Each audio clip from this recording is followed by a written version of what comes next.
students, and I welcome you all to this session. Students, in this session, this is not a regular session wherein I used to teach you the lessons and many more things. Here in this session, I shall specially introduce a few points to you, that is very important points, which is related to the lessons that you have learned. Hope you understood my point. This is the very important point session. So what you have to do here is, you make a new notes, or you can also write it in your science notes. All the points, if you can see here, you can write all the points related to this lesson. So which is the lesson today? That is the lesson number 9, respiration in organism. Very important points.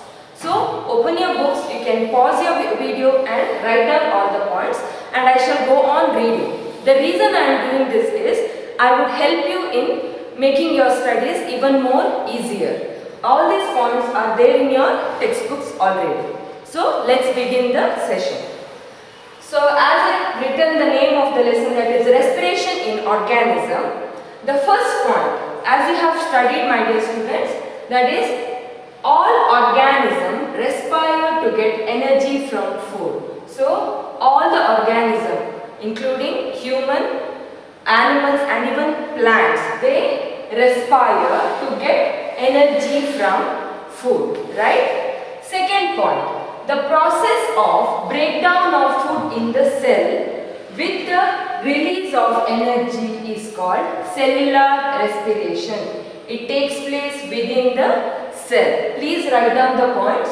The process of breakdown of food in the cell with the release of energy is called cellular respiration. It takes place within the cell.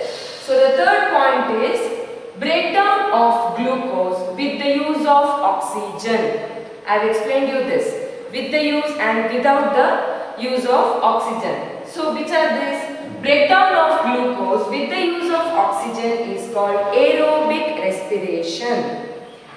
Organisms that can survive in the absence of air, it can also be said as in the absence of oxygen, are called as anaerobes,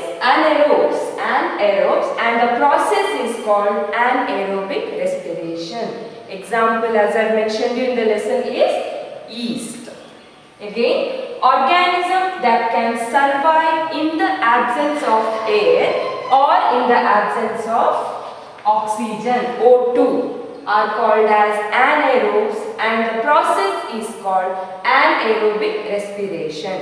Example is yeast, Y-E-A-S-T.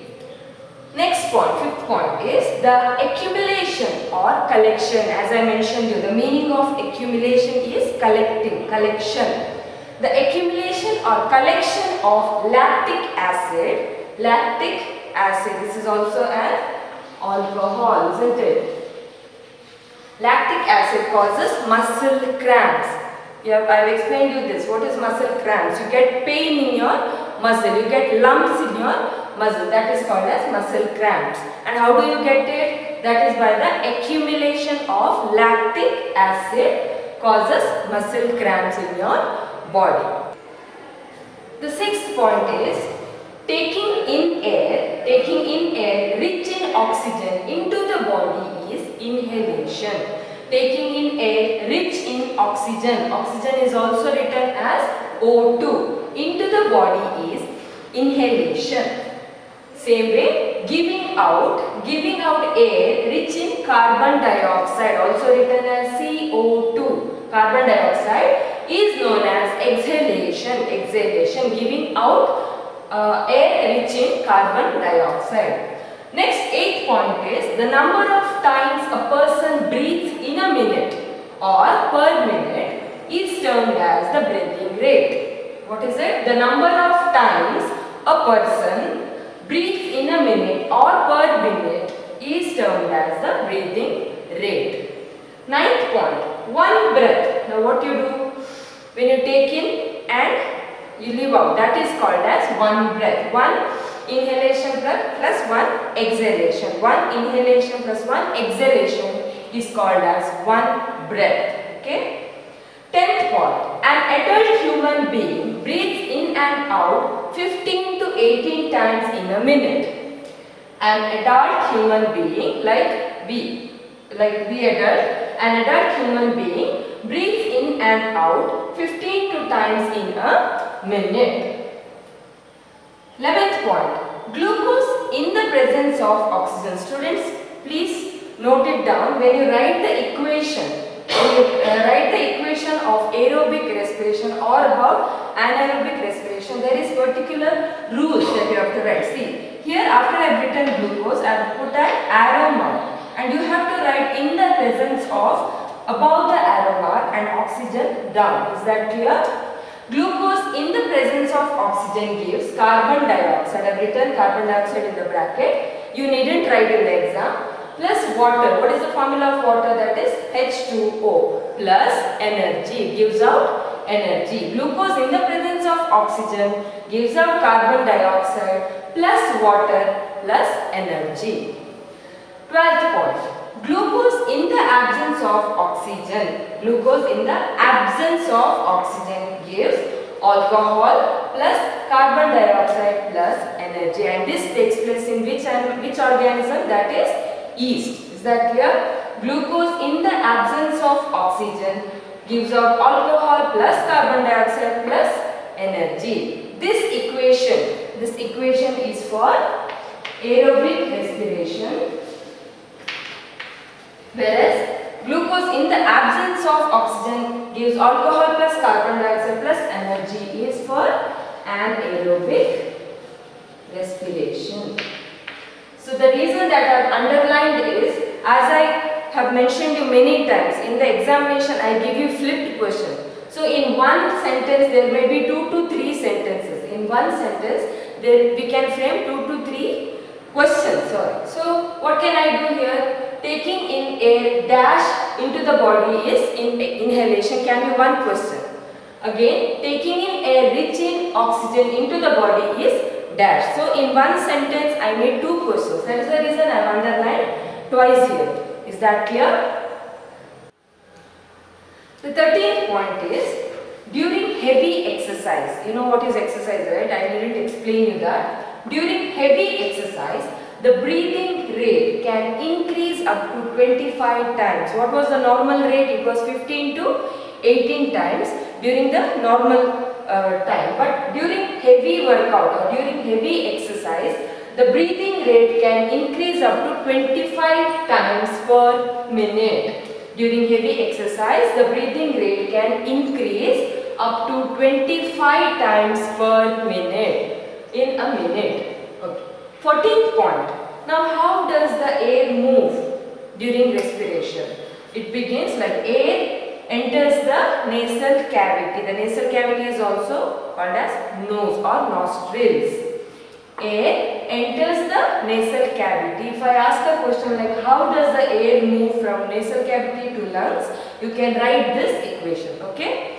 Air enters the nasal cavity or nose or the nostrils through the wind, then it enters through the windpipe. There is a windpipe also called as trachea. Windpipe also called as trachea, and then enters the lungs. Is it clear? Air enters the nasal cavity through the windpipe and enters the lungs. 15th point. Lungs are present in the chest cavity. Now what is chest cavity? That is surrounded by ribs with the diaphragm as the floor. So there is a kind of room or a cavity, isn't it? Inside the cavity you can see the 2 lungs, that is 2 lungs which is covered by rib and a diaphragm as a base or a sheath, isn't it? Lungs are present in the chest cavity. Don't forget this, chest cavity, surrounded by ribs, surrounded by rib cage, surrounded by ribs with the diaphragm as the floor, diaphragm as the floor or a base sheet. So let's repeat. Lungs are present in the chest cavity, surrounded by ribs with the diaphragm as the floor, with the diaphragm as the floor. I want you to write it down. Please don't forget to write. 16th point. Breathing involves movement of diaphragm. What is diaphragm? That is a muscular sheath, muscle sheath, isn't it? Muscular sheath and the rib. Breathing involves movement. Now, when you breathe, your diaphragm and your rib moves, isn't it? So, breathing involves, when you breathe, your rib and your diaphragm starts moving. That is the process of breathing. Breathing involves movement of the diaphragm, which is also called as a muscular sheath, and the rib cage. So, breathing involves movement of diaphragm and the rib. Next, 17th point, the ribs move up. Now, why have I done these arrows here? This arrow which shows up, that means the rib moves up, outwards, the rib moves up and outwards, and the diaphragm moves downwards. So, the arrow itself shows it moves downward during inhalation. This will help you to understand these arrows. Arrows will help you when you read it. If you recall all those arrows, then you can write it in your exam easily. The ribs move up and outwards and diaphragm moves downward during inhalation. The ribs move up, outward and diaphragm moves down during inhalation. 18th point. The ribs move down and inwards and diaphragm moves up during the exhalation. The ribs move downward. The ribs comes back to its original position during exhalation. So, ribs move downward, inwards and the diaphragm moves up during the exhalation. So, recall all these points, write it, and whenever you feel like reading this, you can open your points and read it. It will make you easier along with the textbook. Next point is 19th point, that is the hair present in our nasal cavity. You might have observed, if you just bend your nostrils, you can see few hairs inside it, isn't it? Why is it? Just for beauty, is it? No. The hair present in our nasal cavity traps the dust particle during inhalation. So, the presence of hair in your nostrils or in your nasal cavity is to trap or to protect it from the dust particle that enters your body through the nose. Imagine if there is no hair in your nostrils, what happens is you keep on sneezing. That is the reason you get sneeze, isn't it? You sneeze because the dust particles attacks your nostrils and it irritates you, isn't it? The hair present in our nasal cavity traps the dust particles during inhalation. Next point is 20th point, that is 21% oxygen is inhaled during the lungs into the lungs during inhalation. So, during inhalation, how many percentage of oxygen is inhaled? 21% of oxygen is inhaled, that is present in the atmosphere. So, we intake 21% of oxygen inside our body into the lungs during inhalation. 21% of oxygen O2 is inhaled into the lungs during inhalation. So, my dear students, these are the 20 points that are in the lesson respiration in organism. These are very important points. You have to keep on reading. Now, what will I do is, I shall give you a self-assessment, a small test of 5 marks. So, I will write the questions in the board. You have to write the answers in a separate sheet and hand it over to the date that I will mention you in few days. Okay? So, students, be ready. As I said, you have to self-assess yourself. Self-assessment is you have to write a small unit test. One unit is over, that is respiration in organism. So, you have to write a unit test, class test if I can say, class test. I will read the questions. This is important. Write in a sheet and do not copy. Don't go back to video and copy and write the answer. That is very bad. Okay? So, the questions are, one breath is equal to dash. One breath is equal to dash. Second one, air dash through windpipe into lungs. Third one, dash % of oxygen is inhaled into the lungs during inhalation. Fourth one, example for anaerobe. One example, okay? Example for anaerobe. Fifth question is, what is aerobic respiration? One sentence answer, what is aerobic respiration? So write it neatly in a sheet. There are only 5 questions. Do not copy and keep on reading, keep on revising. All the best.